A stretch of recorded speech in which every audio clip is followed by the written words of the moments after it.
Le premier souvenir de Sarah au petit matin est le bourdonnement d'un chantier qui vibre sous ses fenêtres. Des grues, des chalumeaux, un soleil couleur cuivre sur Abidjan. Elle dirige ce projet comme on dirige un orchestre, avec un casque blanc posé sur des boucles nattées et un carnet écorné plein de formules que même ses collègues les plus expérimentés relisent en silence, sachant qu'ils tiennent entre les doigts les calculs d'un prodige. On la surnomme l'ingénieur des ponts invisibles. Elle relie des quartiers que des décennies de méfiance avaient séparés, fait passer l'eau et la lumière là où l'on disait que c'était impossible. Pourtant son portable sonne chaque soir dans un appartement vide, et l'écho de sa réussite se cogne au mur sans trouver de réponse. Elle a 38 ans, un cabinet d'ingénierie qui porte son prénom gravé sur la façade, et une mère qui soupire avant chaque repas de famille parce que la chaise voisine reste inoccupée. La science ne te bercera pas quand tu seras vieille, répète-t-elle en servant le riz. Sarah sourit, mais son cœur se froisse comme la nappe sous les assiettes. À force de construire des ponts pour les autres, elle a laissé le sien s'effondrer, celui qui mène vers un amour partagé. Alors, quand Malik apparaît dans la salle d'attente d'un colloque, chemise d'un bleu trop vif, regard qui écoute, voix douce comme un tam-tam lointain, elle laisse la porte entr'ouverte. Il dit qu'il admire les femmes fortes, qu'il a de grands rêves d'entrepreneur. Il s'intéresse à ses plans, pas seulement à ses victoires. Il sait verser le thé à la menthe sans en renverser une goutte, rit de lui-même quand il trébuche sur un mot technique. Sarah sent son armure se fendiller. Les rumeurs murmurent vite, il ne finit jamais ce qu'il commence, souffle un cousin. Il n'a pas de diplôme solide, note une amie. Mais Malik lui raconte qu'il n'a jamais eu la chance de poursuivre ses études, qu'il a travaillé pour nourrir ses frères et sœurs.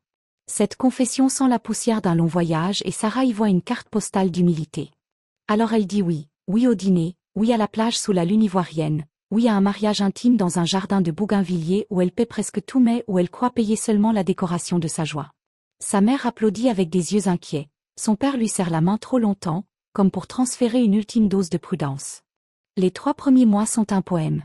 Malik l'appelle « mon étoile porteuse », lui prépare du bissap glacé quand elle rentre tard du chantier, pas même un portrait d'elle, ou plutôt d'une silhouette de super-héroïne en bottes de sécurité, cadrée sous une lune rouge. Sarah accroche la toile dans l'entrée, certaine que personne ne l'a jamais regardée avec tant de fierté. Puis la marée tourne sans crier gare. Malik propose de gérer leurs finances. Une équipe doit avoir un seul trésorier, Malion. Toi, tu as les chantiers, moi je gère les chiffres. Il effleure une veine de doute qu'elle n'avait jamais explorée. Peut-être qu'elle fatigue de compter chaque devis. Alors elle cède, transfère ses comptes sur un accès commun. Il commence à remettre son emploi du temps en question. Tu vas encore voyager? Qui s'occupera de la maison? Les mots sont légers mais la corde qu'il tisse se resserre. Il modifie le portrait accroché. Un jour qu'elle rentre, elle découvre qu'il a ajouté à la peinture des chaînes d'or autour des poignets de la super-héroïne. Une touche artistique, dit-il. Cela la fait rire jaune. La tension gonfle, invisible, comme ces bulles d'air sous l'asphalte avant les pluies. Elle cède un premier terrain, puis un deuxième. Malik vend sa vieille moto et achète, avec une avance de ses économies à elle, un pick-up luxueux, pour leurs futurs enfants. Il réorganise le salon. Les plans de pont disparaissent des murs, remplacés par des tableaux inspirants où l'on lit « Famille avant tout ». Sarah s'obstine à croire qu'un ajustement suffira. Une nuit pourtant, elle trouve un reçu plié dans sa veste. Un virement à une certaine « Association Vision Diamant », somme rondelette. Elle soulève un coin du voile mais referme aussitôt, comme si la vérité risquait de s'échapper en la blessant. Le déclic arrive par la brûlure, littéralement. Un samedi soir, Malik invite 3 amis pour regarder un match. Sarah rentre plus tard que prévu, couverte de poussière et de fierté. Elle vient d'obtenir un financement pour un pont piétonnier au-dessus de la lagune. Ses cheveux enroulés dans un foulard couleur sable, elle pose sur la table un cake maison pour fêter ça. Les amis ricanent, une dame si chic qui rentre déguisée en maçon, c'est mignon. Malik esquisse d'abord un sourire crispé puis, devant leur plaisanterie, attrape son briquet, celui qu'il tourne toujours quand il est nerveux et approche la flamme du foulard. Un souffle, une lueur, puis la toile prend feu comme une traînée de sirocco. La panique, les cris, l'odeur de tissu fondu. Sarah, les larmes piquées d'effroi, noie le tout dans l'évier. Un silence de ciment s'abat. Dans le miroir de la cuisine, son visage couvert de cendres raconte un pacte qu'elle n'a jamais signé, se taire pour rester aimée. Elle dort peu cette nuit-là. Le feu a carbonisé plus que du tissu, il a craquelé la paroi de peur qui l'enfermait. À l'aube, elle appelle discrètement son notaire, un vieil ami qui sait parler sans poser de questions. Elle vérifie chaque document. La maison est encore légalement à son nom, le transfert de propriété que Malik lui avait fait signer n'était qu'une procuration limitée qu'elle avait elle-même encadrée de conditions, au cas où. Son cœur, qui bâtissait des ponts, avait bâti aussi une trappe de sécurité. La semaine suivante ressemble à un spectacle d'ombre. Malik parade auprès de ses amis en affichant des reçus, mais Sarah fait bloquer les comptes, classe les preuves de détournement et contacte discrètement la gendarmerie financière. Quand il la traite de « diva ingrate » devant les voisins, elle répond d'une voix plus fraîche que l'acier des pylônes. Un pont ne tombe pas pour un vent de parole. Il rit, croit à une métaphore, ne voit pas la tempête. Le soir où tout bascule, Malik organise un grand dîner. Il veut annoncer un projet d'affaires exotique dans lequel il investira l'épargne de leur couple. Les invités affluents, la table déborde de plats. Sarah porte une robe blanche simple, sans bijoux. Au dessert, elle se lève, tape doucement son verre. Les rires s'éteignent. « J'ai un cadeau pour vous, Malik, » dit-elle. Elle sort une enveloppe dorée. Dans la pénombre, son timbre tremble d'une force paisible. Voici le relevé détaillé de tes retraits ces 3 derniers mois et la plainte officielle déposée ce matin pour escroquerie et violence domestique. Elle tend aussi un dossier de photos, Malik embrassant une autre femme devant un hôtel, Malik signant un contrat d'investissement frauduleux sous un faux nom. Ton entreprise Vision Diamant n'est qu'un mirage monté pour blanchir de l'argent. Les convives se contractent comme un rideau qu'on tire brutalement. Les bleus de la brigade économique entrent à cet instant, comme si la justice avait retenu son souffle avant d'entrer en scène. Menottes, murmures, éclats de verre qu'on repose trop vite. Malik crie son amour, promet qu'on le manipule. Sarah, droite comme un pilier, répond doucement, « Je te libère de moi, et je me libère de tes chaînes. » Quand la porte se referme sur lui, un vent chaud parcourt la pièce. Les flammes qu'il avait allumées ont changé de camp. Cette nuit-là, Sarah descend seule jusqu'au chantier déserté. Elle grimpe l'échafaudage éclairé par la lune africaine, respire l'odeur humide de béton frais. Elle pose sa paume contre le tablier inachevé du pont. Il résiste, massif, prêt à porter des dizaines de milliers de pas.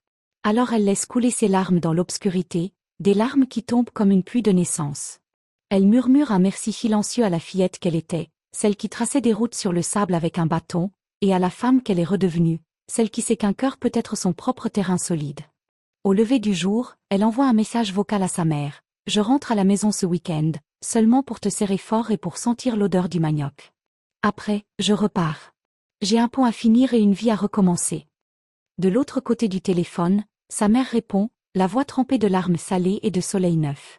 Sarah raccroche, ferme les yeux. Le chantier reprend vie autour d'elle. Les marteaux résonnent comme des tambours d'espoir. Elle sourit en pensant à la cicatrice légère laissée par la flamme sur son front, une signature du passé, un rappel vivant que le feu peut brûler sans consumer une lionne. La route devant elle n'a plus besoin d'être pavée de concessions. Elle la construira elle-même, mètre après mètre, jusqu'à ce qu'elle trouve un amour capable de marcher à ses côtés sans l'ombre d'une dette. Et si cet amour tarde, qu'importe, elle avancera quand même, telle une rivière obstinée qui finit toujours par rejoindre la mer. 6 mois passent comme des saisons condensées, la pluie diluvienne qui gorge la lagune, l'armatan qui mord les lairs, puis un été incandescent qui fait miroiter chaque dalle de béton. Sous la voûte implacable du ciel ivoirien, Sarah tient le chantier d'une main ferme. Ses ouvriers l'appellent désormais chef cœur vaillant. Elle répond par un sourire et un thermos de bissap qu'elle partage à la pause, signe d'une autorité qui sait écouter les courbatures. Au tribunal, le dossier Malik suit son cours. La presse locale murmure une chronique scandaleuse, mais Sarah, elle, refuse de se dissoudre dans le rôle de victime. Un matin, elle découvre que plusieurs femmes attendent à l'entrée du chantier, brûlures, échymoses, yeux rougis mais déterminés. Elles ont lu son histoire, elles veulent travailler, apprendre, poser des ferrailles, souder des arcs. L'une d'elles, Fatou, tend son CV tremblant. « Madame, je sais calculer des métrés. Donnez-moi juste une chance. » Sarah voit dans leurs pupilles sa propre braise rallumée. Elle ouvre la grille, « Entrez. » Ici, on soude aussi les destins. Bientôt, un atelier prend forme dans un conteneur réaffecté, bande établie, casque de soudure, tableau où s'inscrivent des équations de flexion. Les passants s'arrêtent, des femmes en combinaison orange qui manient la meuleuse, qui posent des rivets, un spectacle inouï. Les vieilles commères du quartier gloussent, les adolescents filment, le gouverneur envoie même un photographe pour son rapport annuel.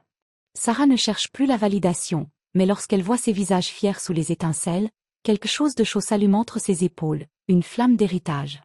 Un soir, alors qu'elle révise les plans de dilatation tard dans son bureau, on frappe doucement. Un jeune ingénieur, Linus, fraîche recrue venue du Ghana voisin, se tient là, casque sous le bras. Il bredouille une excuse. « Il y a un problème d'alignement au pylône nord, j'avais besoin de votre avis. » Sarah l'accompagne sur le tablier, lampe frontale allumée. Le vent nocturne fouette leur veste. Ensemble ils prennent des mesures, réajustent, resserrent. Le silence n'est pas gênant, il résonne d'un respect calme. Linus ne commente pas sa force, ne s'excuse pas de solliciter son expertise. Il la traite en partenaire, point. Quand ils redescendent par l'échafaudage, leurs mains se frôlent et une étincelle à peine consciente. Mais Sarah sentit un battement rare, la possibilité d'un avenir qui ne soit ni cage ni dette, juste deux cœurs travaillant à la même hauteur. La veille de l'inauguration, la ville vibre. Maire, journalistes, danseurs de fanfare. On a promis un pont qui chantera. Sous chaque dalle, des tubes résonnants accorderont le pas des usagers à un motif musical. Sarah assiste à la répétition finale depuis la rive. Le reflet de l'ouvrage verse une traînée d'étoiles sur l'eau.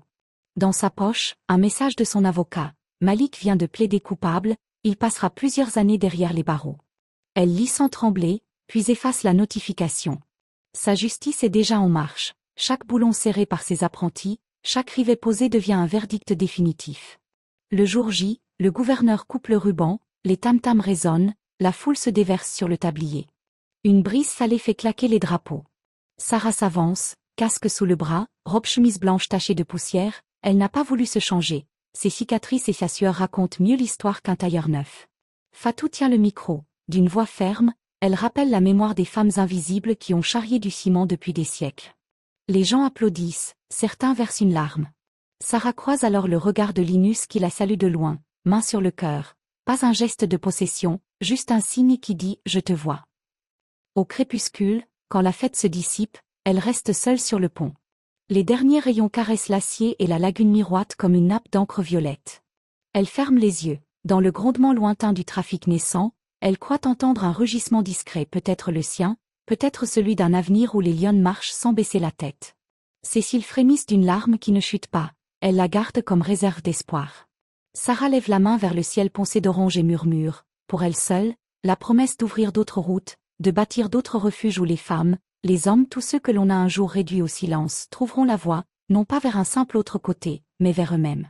Et si la solitude revient cogner, elle n'en aura plus peur, elle lui offrira un siège, du thé brûlant, et continuera d'avancer, sabots de lionne frappant la poussière jusqu'à la prochaine aube.